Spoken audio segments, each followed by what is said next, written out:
তো ফ্রেন্ডস সবাই কেমন আছেন? আশা করি সবাই ভালো আছেন। তো ফ্রেন্ডস আমরা বহুত টাইমে বহুত ধরনের প্রবলেমত পড়ি। আমি সাপোজ এই ভিডিওটা বানাবেছি, আমাকে যদি কাইও এই টাইমের মধ্যে ফোন করে তাহলে কিন্তু আমার যেটা ভিডিওর অ্যাটেনশন আছে ওটা কিন্তু নড়ে যায়। তার জন্য আমি কি করি, যখন আমি একটা ভিডিও রেকর্ড করি আমি একটা কোড ডায়াল করি থুই, আমাকে কিন্তু কাইও যদি ফোন করে আমার মোবাইলত কিন্তু ফোন আসবে না। আমি এই পাইতেই ফোন করে পাবো, ওই পাইতেই কিন্তু ফোন আসবে না। সে কোডটা কিভাবে ব্যবহার করবেন চলেন তাহলে মোবাইলের স্ক্রিনে যাই। ফ্রেন্ডস মোবাইলের স্ক্রিনে যাওয়ার আগে ছোট্ট একটা অনুরোধ, প্রথমবার চ্যানেলে ধরলে চ্যানেলটা সাবস্ক্রাইব করে বেল আইকনটা অন করে দেন। চলেন তাহলে মোবাইলের স্ক্রিনে যাই। বন্ধুরা আমার মোবাইলের এটা স্ক্রিন, প্রথমে যেটা আগে ডায়াল বটম আছে ডায়াল বটমের মধ্যে ক্লিক করা লিখবো।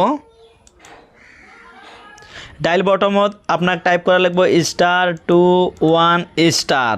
এলা আপনার হোক আপনার ফ্রেন্ডের হোক যে কোনো মানুষের নষ্ট নাম্বার, হয়তো একটা নাম্বার আছিল নাম্বারটা একবার নষ্ট হয়ে গেছে, ওই নাম্বারটা আর ইউজ করে না, ওই নাম্বারটা টাইপ করা লিখবো।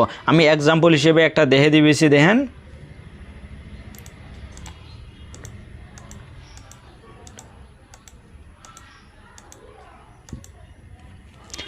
নাম্বারটা টাইপ করার পরে হ্যাশ টাইপ করবেন, করার পরে যেটা কল আছে কলের মধ্যে ক্লিক করবেন। আপনার দুটো সিম হয় তাহলে তো আপনার চুজ করা লাগবে কোনটা সিমের মধ্যে আপনি করবে চান।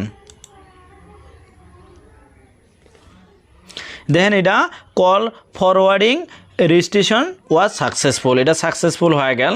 তো ফ্রেন্ডস আপনার যদি মানে নাম্বার ওই ধরনের নাম্বার না থাকে, সুইচ অফ নাম্বার আপনার ফ্রেন্ডদেরও যদি না থাকে তাহলে আপনি কি টাইপ করবেন দেখেন আমি দেখে দিবেছি।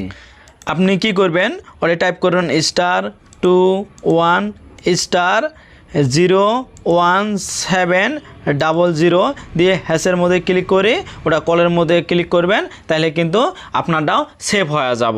এইভাবে এলা ধরে আপনি চান যে আপনার মোবাইলত ফোন আসবো, এলা আপনি এটা ডিএক্টিভ করবেন। এটা কিভাবে করবেন চলেন আমি মোবাইলের স্ক্রিনে দেখে দিবেছি।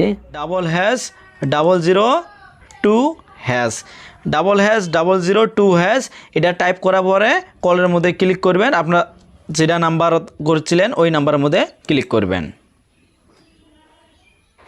দেখেন এটা কিন্তু মানে এটা ফ্রেন্ডস ভিডিওটা কেমন হয়েছে যদি ভালো হয় অবশ্যই লাইক করবেন, আর এই ধরনের ইনফরমেশন পাওয়ার জন্য ভিডিওটা আপনার ফ্রেন্ডদের সাথে শেয়ার করেন, আর কমেন্ট করে জানাবেন আপনার কী টাইপের ভিডিও লাগে, আর সাবস্ক্রাইব করে আমার সাথে থাকেন পরবর্তী এছাড়াও ভালো টিপস পাওয়ার জন্য। তো থ্যাংক ইউ এতক্ষণ সময়টা দেওয়ার জন্য।